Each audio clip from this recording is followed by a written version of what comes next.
Well, last time I did this, I was nicely hidden behind a large countertop, so nobody saw me, and it was a lot easier to do. Now you know exactly what I'm doing, and it's a little confused thing I will do, and like always, I will meander. I had a printed version of it for people to read, so that you know where I'm trying to lead. You will get it online afterwards. So basically, I'm talking about the kind of work we have been trying to do, the three of us, Lawrence Abu Hamdan, Nida Gauss, and me. We have set ourselves up as archeologists.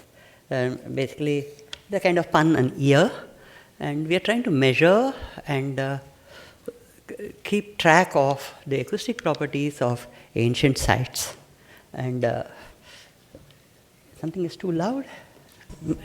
Oh, I'm finding it very loud in my ears. That's why I pushed it out. Okay, is that better? Okay.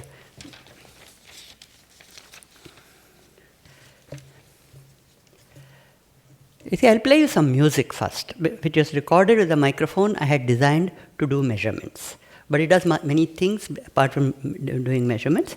So I'll start with a recording of Sarod and Tabla, recorded in somebody's house in Delhi about 2 years ago, which will give you some idea of the kind of control one can achieve with these very specialized mics that I had built and I'm using for acoustic measurements. So I'll start with that.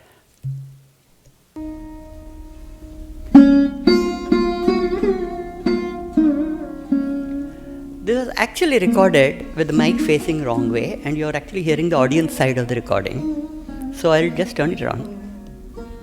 You look at the picture of it.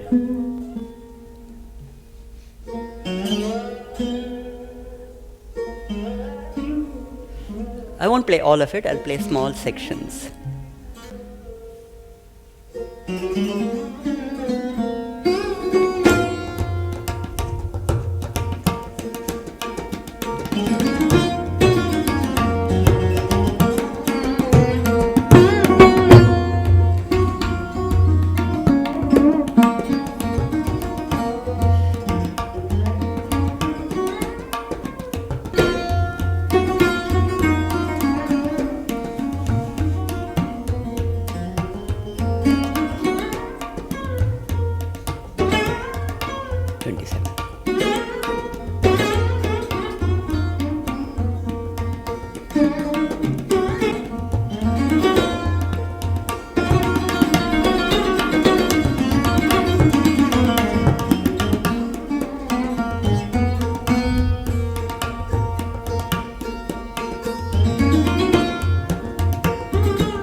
Okay, the reason I played this is because it is done with a technique called Ambisonics, and it's also the technique I'm using for measuring these ancient acoustic spaces. One of the advantages of doing it with an ambisonic system of microphone is that, as you saw, I could actually don't have to listen to the way the mic is facing. I can rotate the mic. You can listen to the audience. You can listen to different aspects of the recording. And basically you can do that after the recording is done, not just when you are there. And it has actually captured quite accurately the place where the performance took place. It was somebody's house. And one of the mistakes I made when I set it up was I faced it backwards, which I had to rotate it so you can hear the front. You're originally listening to the audience side of the performance. This is sort of thing that you can do very well with this mic. And actually it looks like this. It's a very small thing built into a ready-made microphone. And the reason for making it small and compact like this was I want a lot of people to go and do acoustic measurements. And so I have to tell you a little bit of why we need to do these measurements and why I got into doing these measurements. You see, it starts around 15, 20 years ago when I went to a place in Orissa. Okay, this was where I went first time. It is a place called Ranigumpha in very close to Bhubaneswar. You can take a rickshaw from the city to go to this place. It's not very far. But it is, I think, a 3rd century BC theatre. And one of the things about this, building a theatre in the 3rd century, if you are the king, is you can take a convenient mountaintop, cut half of it off, so this part is actually half of the mountain. And the other half, you create a 2-story theatre. There's a ground floor and an upper floor. And the upper floor probably had a wooden platform. And what it would look like, I'll try and show you. Okay.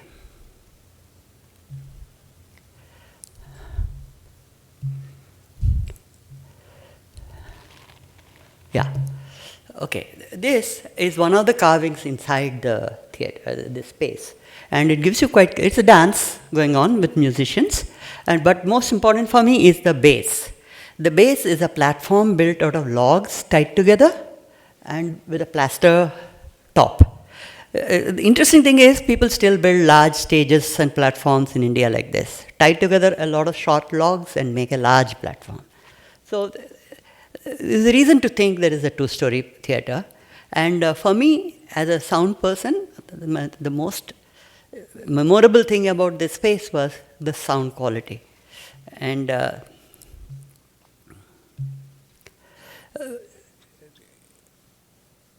I don't know how to describe it. If you stand on the stage, I'll go back to this again, simplest. You see, if you stand anywhere on the stage, anybody in the auditorium space, the audience space can hear it very clearly. And if you step off the stage, the effect disappears. So I was asked to do the measurements. And several things immediately pop up. One is, you do the measurements, but what do the measurements mean? Other acoustic engineers can look at these measurements and say, oh, it's got a reverberation time of so much, it's got so much gain, and numbers like this. The second is, how was it actually created?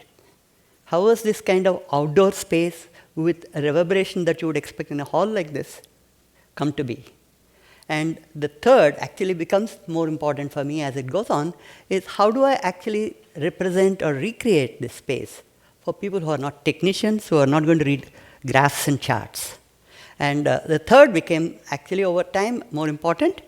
And over time also, I became aware that this is not the only space that I should be looking at. It's not my lifetime this thing to study one space, because there are thousands of spaces in this country, and there are probably thousands of spaces in India, and probably thousands of spaces everywhere, and which need to be measured and the measurements stored in a single central vault, so that anybody who wants to study how our sensitivity to sound developed over time, you have this access, so that actually you can build a system of 8 loudspeakers and have somebody stand in the internal space, and you get a recreation of these sound spaces. And that's what we are trying to do. We will go and do. I was hoping to come with one set of new measurements before I came here, but it hasn't happened. So I will probably be doing it in maybe some in end of the year, and definitely in February we are going to a site called Nagarjunakonda, which is, the theatre has some strong resemblances to what a Greek theatre would be, including a space at the back for the actors to worship Hecate, the Greek goddess of theatre. So I would like to measure the space because it's, you see, the advantage of Indian archaeological spaces is many of them are carved into mountains. So things like earthquakes or monkeys or people only cause superficial damage. They don't bring it down into a pile of rubble the way you get with Greek theatres. See, we imagine a lot of beautiful things in Greek theatres, but we don't know what they sounded like. Whereas here, what I hear today is what it sounded like when it was built. And so this is what we are trying to do. And these measurements themselves are extremely small. And we can sort them out. And what has happened is I got in 97, actually 93, but 97 things started moving.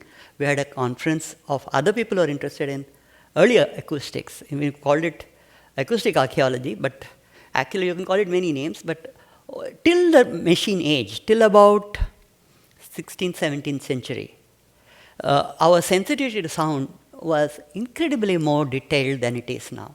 Like, you know, when you talk of the Gemini twins in the sky, you see two stars and you say, what a wonderful kind of people who could imagine two children out of these two stars.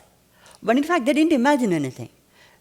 3,000 years ago, when the Greek shepherds were looking at the sky, they actually saw about 400 stars in that group. And they could quite easily see two children in the grouping of the stars. It's just that we have lost our ability to see the stars because pollution, light pollution particularly. And similarly, we have done a much worse job of sound because we are not sensitive to the kind of changes we create in sound. And we just not hear what... You see, when I first started talking about this Ranigumpha, the immediate complaint, immediate protest was, these guys didn't know acoustics. How could they have done it? And my answer was, they didn't know acoustics, but they could hear. And in fact, if you go to Ranigumpha, to Udaigiri, where this is, you'll find a lot of half-built structures where I have a feeling they were experimenting with shapes to see what kind of shape will give you what kind of sound. And this particular one, I actually built a computer model because it is extremely complex, and I wanted to see what a computer model will tell me about this place.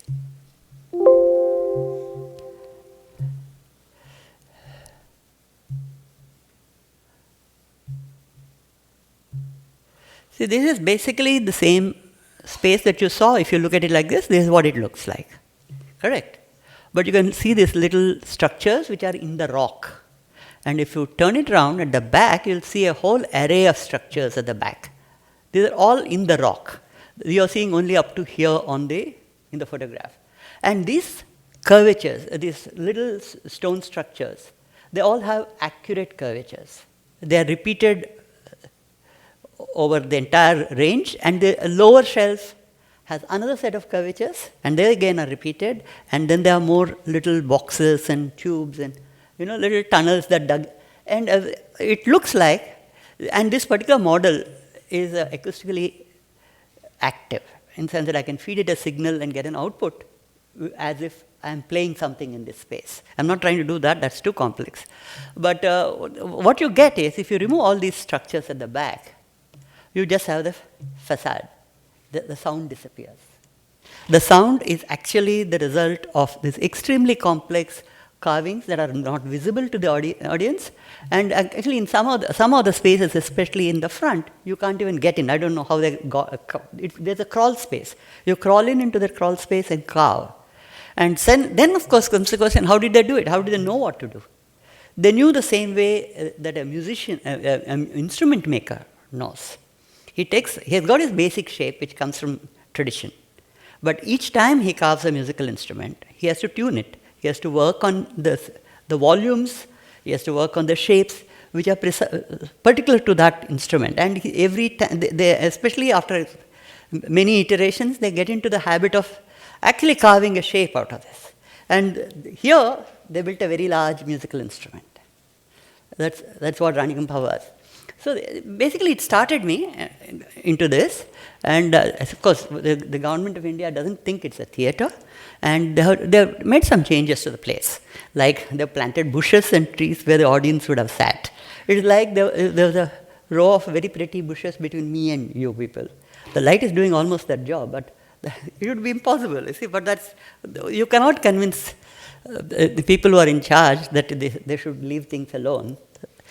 So these have, but there are other places I'm looking at. I'm looking at, apart from Nagarjunakonda, we will be looking at a Krishna temple made of wood, which has been built and rebuilt for at least 400 years, and it's the source of a major Sanskrit theatre tradition in India.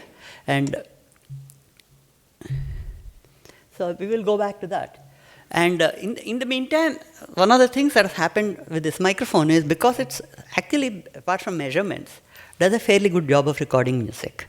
And I'll play you one more piece of music, because that is actually more to do with the kind of work I'm trying to do. This is a 17th century rock cut theatre inside the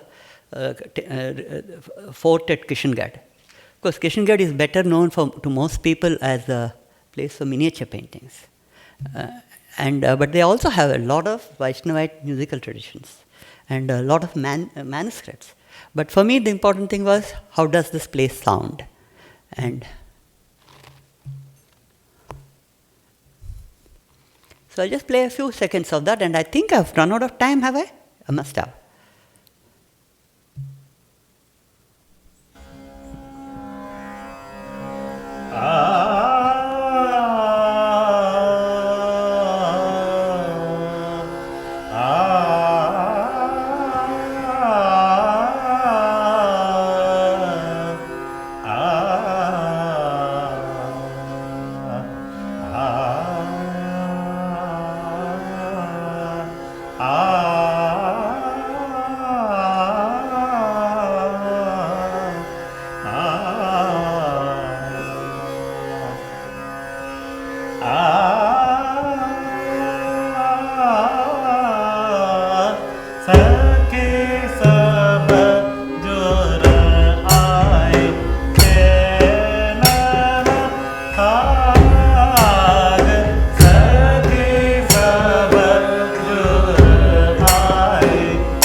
Okay, I will stop there.